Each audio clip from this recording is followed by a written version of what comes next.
ko Gisozi Inyubako zegereye AGAKIRIRO zubatswe mu Kajagari zigiye gusenywa. Ubuyobozi bw'umujyi wa Kigali bwatangaje ko inyubako n'ibindi bikorwa by'akajagari byegereye AGAKIRIRO ko ku Gisozi mu gice cyako cyo haruguru bigomba gukurwaho byihuse, kuko byubatswe mu buryo butemewe ndetse byabangamiye uburyo bwo kuzimya inkongi y'umuriro iherutse kuhibasira.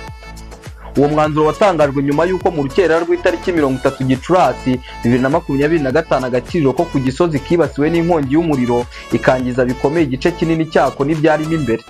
Mu muganda rusange wabaye ku itariki 30 Gicurasi 2025 ku Gisozi ahubatse ako AGAKIRIRO, umujyi wa Kigali watangaje ko hari inyubako n'ibindi bikorwa by'akajagari biri mu gice cyako cya ruguru bigomba guhita bisenywa byihuse. Umuvugizi w'umujyi wa Kigali Ntirenganya Claudine yabwiye RBA ko ibikorwa byubatswe mu kajagari bibangamira uburyo bwo kugenda mu muhanda ndetse bikaba byarabangamiye ibikorwa byo kuzimya inkongi y'umuriro. Yagize ati, ntabwo umuntu ukorera hano akwiye kuva imbere y'iseta ye ngo aze imbere yayo mu muhanda hacururiza, kuko ya modoka izimya umuriro ntiyabona aho inyura. Twarabibonye ejo bundi hari abantu bagiye bongeraho utundi tuntu muri kontineri, amabati n'ibindi bakabishyira ahari hagenewe umuhanda. Ntirenganya yavuze ko aho hagomba gusenywa hashyizwe ibimenyetso ndetse ba nyirabyo basabwa kuba babyikoreye mu gihe kitarenze umunsi umwe. Zimwe muri izo nyubako n'ibindi bikorwa byubatse mu kajagari mu AGAKIRIRO ka Gisozi byahise bisenywa muri icyo gikorwa cy'umuganda, ba nyirabyo bajya gutwara ibyabo byari birimo. Ibyo byakozwe mu rwego rwo korohereza ubutabazi mu gihe cy'inkongi y'umuriro no kurwanya ku kajagari muri rusange. Umuhuzabikorwa w'abikorera mu murenge wa Gisozi Rudahigwa Jean Baptiste yavuze ko icyo cyemezo kitabatunguye kuko bari barakimenyeshejwe mbere, ndetse yemera ko izo nyubako zitari zemewe. Ati, ntawe bikwiye kubangamira kuko baduhaye uburenganzira bwo kubaka, ibyo biri gusenywa ntibyari byemewe. Icyemezo cyafashwe barabitubwiye mbere mu bugenzuzi bwagiye bukorwa. AGAKIRIRO ka Gisozi kamaze igihe kadasiba kwibasirwa n'inkongi z'umuriro, aho nibura habarwa inshuro 7 kamaze gushya kuva 2017. Ubwo gaheruka gushya mu mpera za Gicurasi 2025 hahiye igice kinini cyane ndetse hangirikamo ibintu bitagira ingano, gusa aho gakorera hafite ubwishingizi. Dukomereze mu karere ka Nyamasheke. Umugeni yabyaye ku munsi w'ubukwe. Umugeni wo mu murenge wa Shengi mu karere ka Nyamasheke yabyaye ku munsi wo kumusaba nyuma y'aho itorero rya ADEPR ryari ryaranze kumushyingira kuko byari bizwi ko atwite.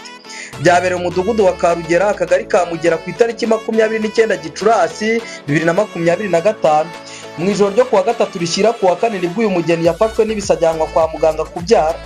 Yagiye kwa muganga mu gihe mu gitondo cy'uwo munsi yari busabwe. Umwe mu baturage batuye aho byabereye yavuze ko ibirori byo gusaba no gukwa byakomeje nubwo umugeni atari ahari. Yagize ati, amakuru ni ukuri uko mwabyumvishe niko byagenze. Umugeni yabyaye ku munsi wo kuza kumusaba.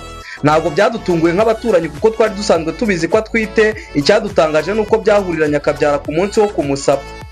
Umukozi ushinzwe imari n'ubutegetsi mu murenge wa Shengi wasigariyeho umunyamabanga nshingwabikorwa Nsanzimana Jean Pierre yatangaje ko amakuru bayamenye ndetse ko gahunda yo gusezerana mu rusengero mu itorero rya Iyari iri bukomeze.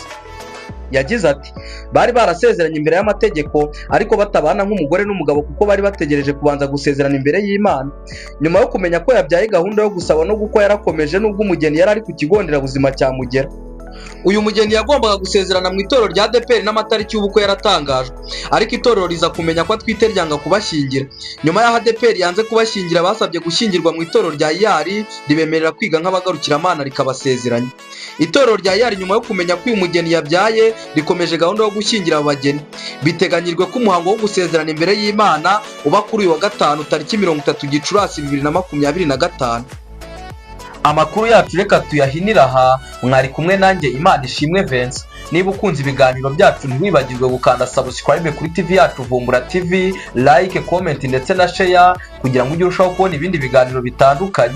Nari Imanishimwe Vincent.